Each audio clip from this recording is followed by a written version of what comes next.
بسم اللہ الرحمن الرحیم۔ حضور نبی آخر الزمان صلی اللہ علیہ وسلم اور حضرت خدیجۃ الکبریٰ رضی اللہ تعالی عنہا کی سب سے چھوٹی صاحبزادی کا نام حضرت فاطمہ رضی اللہ تعالی عنہا تھا۔ آپ بہت لاڈلی صاحبزادی تھیں، لیکن آپ کو بچپن میں بڑے مشکل اور کٹھن حالات کا سامنا کرنا پڑا۔ ایک طرف چھوٹی سی عمر میں سر سے ماں کا سایہ اٹھ گیا، تو دوسری جانب دشمنان اسلام کی طرف سے اللہ کے پیارے رسول صلی اللہ علیہ وسلم کو اذیتیں اور تکلیفیں پہنچائی جا رہی تھیں۔ کبھی ابو جہل کی سختی کی شکایت لے کر بارگاہ رسالت صلی اللہ علیہ وسلم میں حاضر ہوتی، تو کبھی اپنے والد محترم صلی اللہ علیہ وسلم کے بارے میں کفار کے ناپاک منصوبے دیکھ کر اشک بہاتی، کبھی رحمت عالمیان صلی اللہ علیہ وسلم کے بابرکت کندھوں سے غلاظت دور کرنے پہنچتی، تو کبھی شعیب ابی طالب میں ہوشربا حالات کا صبر و استقلال سے سامنا کرتی۔ حضرت عبداللہ بن عباس رضی اللہ تعالی عنہ فرماتی ہیں کہ ایک دن حضرت فاطمہ الزہرا رضی اللہ تعالی عنہ سرکار عالی وقار صلی اللہ علیہ وسلم کی بارگاہ میں ایسے تشریف لائیں کہ آپ کی چشمان کرم سے آنسو رواں تھے۔ غمخوار امت صلی اللہ علیہ وسلم نے اس کا سبب پوچھا تو فرمایا، ابا جان میں کیوں نہ روں؟ کفار کا ایک گروہ حجر اسود کے پاس لات و عزا اور منات کی قسمیں کھا رہا ہے کہ اگر آپ صلی اللہ علیہ وسلم کو دیکھ لیا تو شہید کر دیں گے، اور ان میں کوئی شخص ایسا نہیں کہ جس نے آپ صلی اللہ علیہ وسلم کے مقدس خون سے اپنا حصہ پہچانا نہ ہو۔ اس پر آپ صلی اللہ علیہ وسلم نے ارشاد فرمایا، میری بیٹی وضو کا برتن لے کر آ۔ چنانچہ آپ صلی اللہ علیہ وسلم نے وضو فرمایا اور مسجد کی طرف روانہ ہو گئے۔ جب کفار قریش نے رسول اللہ صلی اللہ علیہ وسلم کو دیکھا تو بول اٹھے، یہ رہے وہ۔ پھر ان کے سر جھک گئے اور ان کی تھوڑیاں ان کے سامنے ساکت ہو گئیں، یہ اپنی آنکھ تک نہ اٹھا سکے۔ رسول اللہ صلی اللہ علیہ وسلم نے ایک مٹھی میں خاک لے کر ان پر ماری اور ارشاد فرمایا، چہرے بگڑ گئے، تو جس شخص کو ان میں سے کوئی کنکری لگی وہ بدر کے دن کفر کی حالت میں قتل کر دیا گیا۔ گلستان محمدی صلی اللہ علیہ وسلم کا ہر پھول یوں تو اپنی جگہ نور و نکہت کا مصدر اور انوار و تجلیات کا جامع ہے، لیکن خلفائے راشدین رضوان اللہ علیہم اجمعین، امہات المومنین رضی اللہ عنہن اور اطہر تو آل محمد صلی اللہ علیہ وسلم وہ خوش قسمت ترین طبقات ہیں جو وا توفیق ایزدی دن رات حضور صلی اللہ علیہ وسلم کے در انور سے وابستہ رہے، اور انہیں اللہ تعالیٰ نے فیض نبوت سے براہ راست انوار جذب کرنے کا نادر موقع عنایت فرمایا۔ فی الحال ہمارا موضوع اس ہستی کا تذکرہ ہے جو نہ صرف حضور نبی اکرم صلی اللہ علیہ وسلم کی انوار صحبت سے اکتساب کرتی رہیں بلکہ رہتی دنیا تک اس حرم نبوی صلی اللہ علیہ وسلم کے فیوزات کی قاسم و مختار ہیں، یعنی سیدہ کائنات رضی اللہ تعالی عنہا، امام الانبیاء کی تصویر، مالک ردایت تطہیر، چمن زادے مصطفیٰ صلی اللہ علیہ وسلم کی بہار، عفت و عصمت کا در شہ سوار حضرت فاطمہ الزہرا رضی اللہ تعالی عنہا۔ خواتین اسلام کے لیے سیدہ کائنات رضی اللہ تعالی عنہا کی ذات بابرکات اسی طرح اسوہ کامل ہے جس طرح نبی اکرم صلی اللہ علیہ وسلم کی ذات کو اللہ تعالیٰ نے پوری کائنات کے لیے اسوہ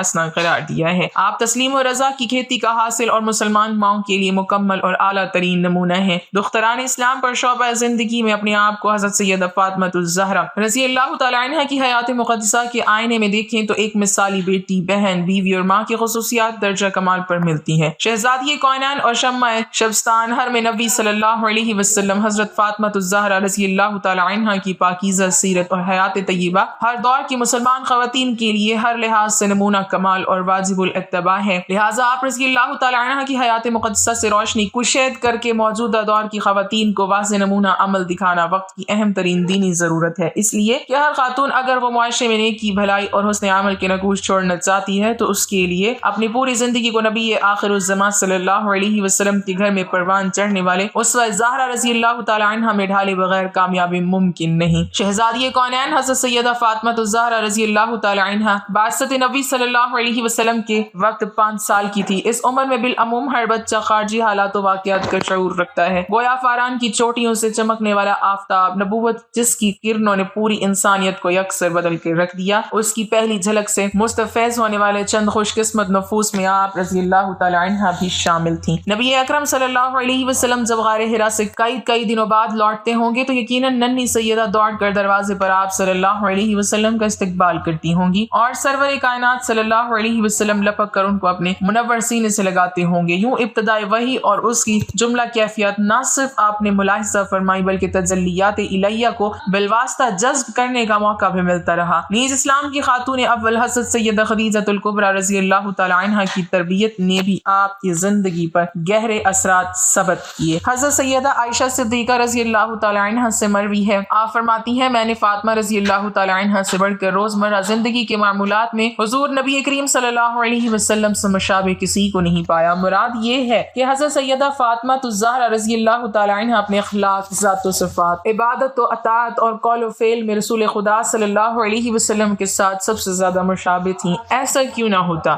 آپ رضی اللہ تعالی عنہ بچپن سے لے کر تادم زیست حضور صلی اللہ علیہ وسلم کے جتنے قریب رہی ہیں، اس کا لازمی تقاضا بھی یہی تھا، اور پھر آپ ہی سے حضور صلی اللہ علیہ وسلم کا نسب مبارک آگے چلنا تھا۔ اس لیے قدرت نے آپ کو رسالت محمدی صلی اللہ علیہ وسلم کا مکمل پرتو بنا دیا تھا۔ یہی حالت سیدنا امام حسن، سیدنا امام حسین رضی اللہ عنہما اور بقیہ ائمہ اہل بیت کی تھی۔ جس کو بھی دیکھیں وہ قول و عمل میں حضور صلی اللہ علیہ وسلم کی مکمل شبیہ لگتا تھا۔ حضرت سیدہ فاطمہ رضی اللہ تعالی عنہا نے مبدع فیض صلی اللہ علیہ وسلم سے فیوزات ظاہری و باطنی کے علاوہ ذہانت کا وافر حصہ پایا تھا۔ اس لیے ہر ذہین بچے کی طرح آپ بھی مظاہر قدرت کو دیکھ کر اس کے خالق کا سراغ لگاتی تھی۔ ایک روایت میں آپ کے اسی قسم کا واقعہ ذکر ملتا ہے کہ ایک دن معصومہ کائنات نے والدہ ماجدہ حضرت سیدہ خدیجہ الکبریٰ رضی اللہ تعالی عنہا سے استفسار کیا، امی جان جس اللہ نے ہمیں اور اس پوری کائنات کو پیدا کیا ہے کیا ہم اسے بھی دیکھ سکتے ہیں؟ اس پر حضرت سیدہ خدیجہ رضی اللہ تعالی عنہا نے حکمت کے ساتھ اللہ تعالیٰ کی عبادت و بندگی اور اس کی معرفت کے حصول کے طریقے بتائے اور فرمایا کہ اس کے برگزیدہ بندے دنیا میں اللہ تعالیٰ کے جلووں کا نظارہ کرتے ہی ہیں، آخرت میں اللہ تعالیٰ انہیں اپنے دیدار سے ضرور مشرف فرمائے گا۔ اس طرح سرور کائنات نبی اکرم صلی اللہ علیہ وسلم جب سارا دن دعوت حق کے کٹھن فریضے کی انجام دہی کے بعد گھر واپس آتے تو از راہ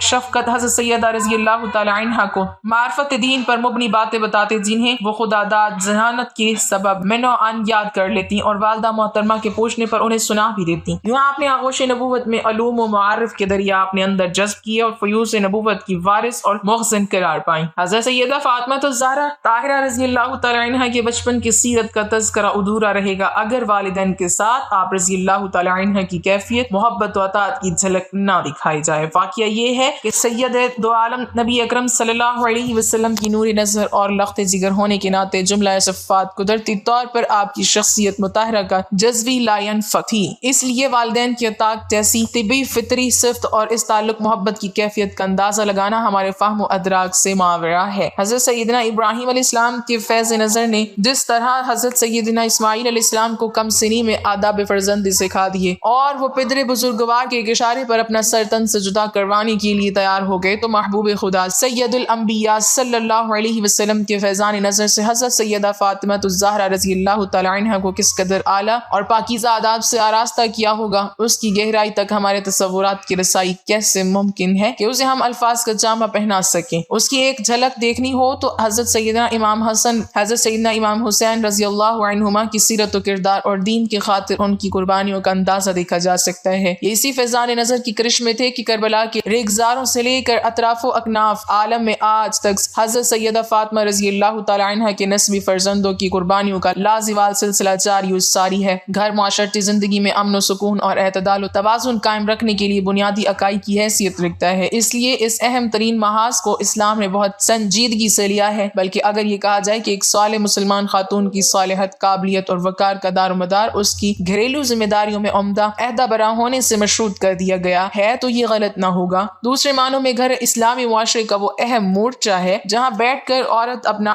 اصل جہاد کرتی ہے اور مرد کے شانہ بشانہ جہاد زندگانی میں بھرپور حصہ لیتی ہیں۔ اسلامی اقدار کی حفاظت کا مرحلہ ہو یا اولاد کی پرورش و تربیت کا مسئلہ، جب سب جگہ خاتون خانہ کا کردار بنیادی اہمیت رکھتا ہے اور یہ کردار گھر کی پرامن چار دیواری میں ہی ادا ہو سکتا ہے۔ سید النساء العالمین سے بڑھ کر ان ذمہ داریوں سے کون زیادہ واقف تھا؟ این جوانی 27-28 سال کی عمر میں وفات کی وجہ سے اگرچہ آپ رضی اللہ تعالی عنہ کی ازدواجی زندگی پر مشتمل حصہ بہت مختصر ہے، لیکن آپ کی اس کم و بیش 10 سالہ ازدواجی عرصہ زندگی میں اسلامی خواتین کے لیے بھرپور نمونہ عمل موجود ہے۔ سیدہ کائنات رضی اللہ تعالی عنہ اس حقیقت سے اچھی طرح آگاہ تھی کہ بیوی کا مزاج شوہر کے مزاج اور فکر و عمل پر براہ راست اثر انداز ہو سکتا ہے۔ وہ چاہے تو اسے سعادت مندی کی مسند پر بٹھا دے اور چاہے تو بدبختی کے گڑھے میں دھکیل دے۔ سیدنا علی المرتضیٰ رضی اللہ تعالی عنہ مرد میدان تھے۔ حضور صلی اللہ علیہ وسلم کی مدنی زندگی میں جتنے مار کے ہائے حق و باطل برپا ہوئے، ان میں علی مرتضیٰ رضی اللہ تعالیٰ عنہ کی کاری ضرب تاریخ شجاعت کا تابناک باب ہے۔ آپ رضی اللہ تعالیٰ عنہ فاتح خیبر، غازی بدر و احد و حنین اور خندق کے صف اول کے مجاہد تھے۔ ایسے ہمہ جہد مرد مجاہد اور عظیم سپہ سالار کی خدمت کے لیے حضرت سیدہ فاطمہ رضی اللہ تعالیٰ عنہ جیسے خیر خواہ،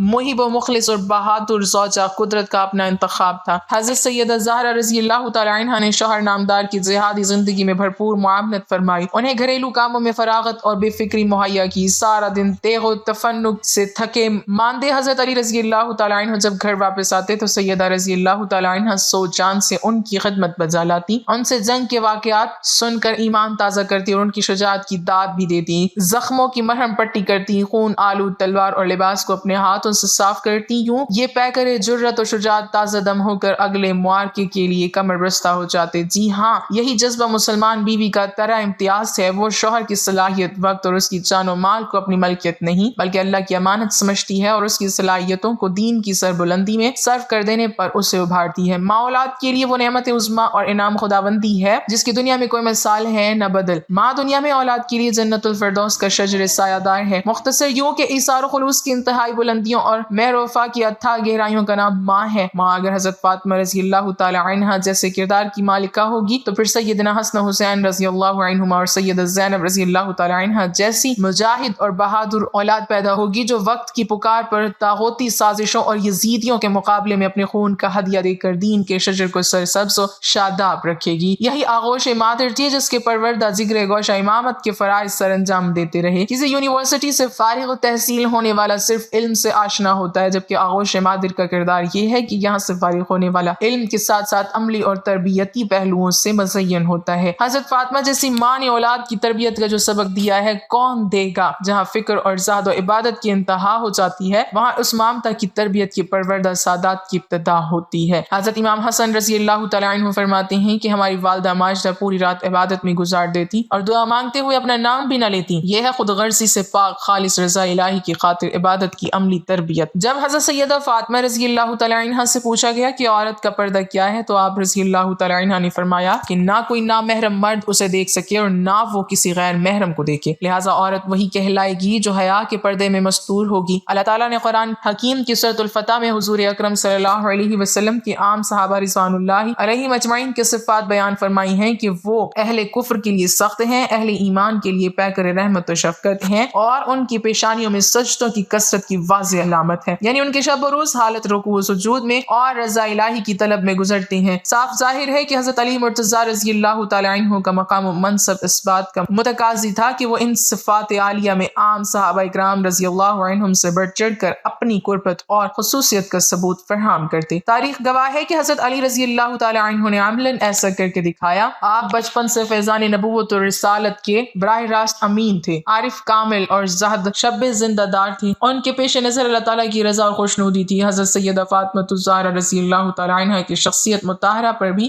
یہی صفات غالب تھیں۔ دونوں نے محبت وحی میں پرورش پائی تھی اور حضور صلی اللہ علیہ وسلم کی معمولات دونوں کے پیش نظر تھے، اس لیے دونوں ہستیوں کا اوڑھنا بچھونا اسلام کی خدمت اور عبادت و ریاضت تھا۔ اس کا اعتراف سیدنا علی مرتضیٰ رضی اللہ تعالی عنہ نے ازدواجی زندگی کے ابتدائی دنوں میں کر لیا، جب سرور کائنات صلی اللہ علیہ وسلم نے ان سے پوچھا سناؤ علی شریک حیات کیسی ملی ہے؟ حضرت علی رضی اللہ تعالی عنہ نے عرض کیا نعم العون علی العبادہ، یعنی میری شریک حیات فاطمہ عبادت گزاری کے معاملے میں میری بہترین معاون ہے۔ حضرت علی رضی اللہ تعالی عنہ کی کل کائنات یہ گھر اور آپ کا سب سرمایہ علم تھا، جس کے متعلق سرکار دو عالم صلی اللہ علیہ وسلم نے خود ارشاد فرمایا میں علم کا شہر ہوں اور علی اس کا دروازہ ہے۔ سیدنا علی رضی اللہ تعالی عنہ اس نعمت عظمیٰ پر ہمیشہ فخر کرتے تھے۔ حضرت سیدنا علی مرتضیٰ رضی اللہ تعالی عنہ دولت علم سے مالا مال تھے، لیکن سیم و زر سے آپ کا دامن ہمیشہ خالی رہا، اس لیے حضرت سیدہ فاطمہ الزہرا رضی اللہ تعالی عنہ کی ساری زندگی فکر و فاقہ اور تنگ دستی میں گزری۔ کونین کے مالک کی لاڈلی 2 اور 3 دن کچھ کھائے پیے بغیر گزار دیتی، لیکن حرف شکایت زبان پر نہ لاتی۔ حضرت علی مرتضیٰ رضی اللہ تعالی عنہ دینی فرائض سے فرصت پا کر محنت مزدوری کرتے، جو ملتا وہ لا کر سیدہ کائنات رضی اللہ تعالی عنہ کے ہاتھ میں رکھ دیتے اور آپ رضی اللہ تعالی عنہ اسے صبر و شکر کے ساتھ قبول فرما لیتی۔ کبھی ایسا نہیں ہوا کہ فکر و تنگ دستی آپ دونوں کے خوشگوار تعلقات پر اثر انداز ہوئی ہو۔ تنگ دستی پر صبر و ضبط کر لینا شاید آسان ہو، لیکن اس حالت پر راضی اور خوش ہو کر اللہ کا شکر ادا کرتے رہنا اور چہرے پر کبھی ناگواری کے آثار تک نہ لانا بہت بڑے حوصلے اور پختہ پختہ کردار کی علامت ہے۔ ایسا کیوں نہ ہوتا کہ آپ الفکر فخری کہنے والے عظیم پیغمبر صلی اللہ علیہ وسلم کی تربیت یافتہ عظیم بیٹی ہیں۔ کئی بار ایسا ہوا کہ سیدہ کونین رضی اللہ تعالی عنہ کو 2-3 دنوں کے فاقے کے بعد کچھ ملا۔ اپنے شہزادوں اور شوہر کو کھلانے کے بعد اس کا کچھ حصہ حضور صلی اللہ علیہ وسلم کی خدمت میں پیش کیا تو حضور صلی اللہ علیہ وسلم نے فرمایا، میری بیٹی، تمہارا باپ یہ لقمہ 4 دن کے بعد کھا رہا ہے۔ ہاں، یہ وہی گھرانہ ہے جہاں سے مخلوق کو دونوں جہانوں کے خزانے تقسیم کیے جاتے تھے اور اب تک کیے جا رہے ہیں، لیکن فکر اختیاری تھا کہ اپنی ذات پر ہمیشہ دوسروں کو ترجیح دی۔ پوری دنیا پر ان کا اقتدار تھا مگر جو کی روٹی پر گزارا کیا۔ حضرت سیدہ فاطمہ رضی اللہ تعالی عنہ نے حقوق اللہ اور حقوق العباد کی ادائیگی میں ہمیشہ توازن برقرار رکھا۔ ایسا کبھی نہیں ہوا کہ عبادت و ریاضت میں محو ہو کر شوہر کی خدمت اور بچوں کی پرورش میں کمی آئی ہو، یا بچوں اور شوہر کے حقوق کی ادائیگی میں عبادت و ریاضت کا معمول متاثر ہوا ہو۔ اللہ کی عبادت اور شوہر کی اطاعت میں یہی حسن توازن ہے جو خاتون جنت کی کامیاب ترین اور مثالی حیات مقدسہ کا درجہ امتیاز ہے، ورنہ عام طور پر ان دونوں محاذوں پر خواتین و حضرات انصاف نہیں کر پاتے۔ خصوصاً خواتین کے لیے یہ کافی مشکل ہو جاتا ہے۔ حضرت علی مرتضیٰ رضی اللہ تعالیٰ عنہ فرماتے ہیں، فاطمہ رضی اللہ تعالیٰ عنہ جس طرح اللہ تعالیٰ کی عبادت کو فریضہ سمجھتی تھی اسی طرح میری اطاعت بھی کرتی تھی۔ عبادت و ریاضت کی انتہائی سخت معمولات میں انہوں نے میری خدمت میں ذرہ بھر فرق نہ آنے دیا۔ وہ ہمیشہ گھر کی صفائی کرتی، چکی پر گرد و غبار نہ پڑنے دیتی، صبح کی نماز سے پہلے بچھونا تہہ کر کے رکھ دیتی، گھر کے ہمیشہ برتن صاف ستھرے ہوتے، ان کی چادر میں پیوند ضرور تھے مگر وہ کبھی میلی نہ ہوتی تھی۔ ایسا کبھی نہیں ہوا کہ گھر میں سامان خورد و نوش موجود ہو اور انہوں نے کھانا تیار کرنے میں دیر کی ہو۔ خود کبھی پہلے نہ کھاتی، زیور اور ریشمی کپڑوں کی کبھی فرمائش نہ کی، طبیعت میں بے نیازی رہی، جو ملتا اس پر صبر اور شکر کرتی، میری کبھی نافرمانی نہیں کی۔ اس لیے میں جب بھی صبر و شکر کی اس پے کر فاطمہ رضی اللہ تعالی عنہ کو دیکھتا تو میرے تمام غم غلط ہو جاتے۔ سب عظمتیں اور رعنائیاں جو کسی بشر میں ہو سکتی ہیں ان کے در کی خیرات ہیں۔ رسول اکرم صلی اللہ علیہ وسلم کی عظیم بیٹی نے اگر بچوں کی تربیت کی خاطر خود تکلیف اٹھائی اور ان کی بہترین تربیت کی تو آج کی مسلمان عورت اس ذمہ داری سے کیوں کر راہ فرار تلاش کر سکتی ہے؟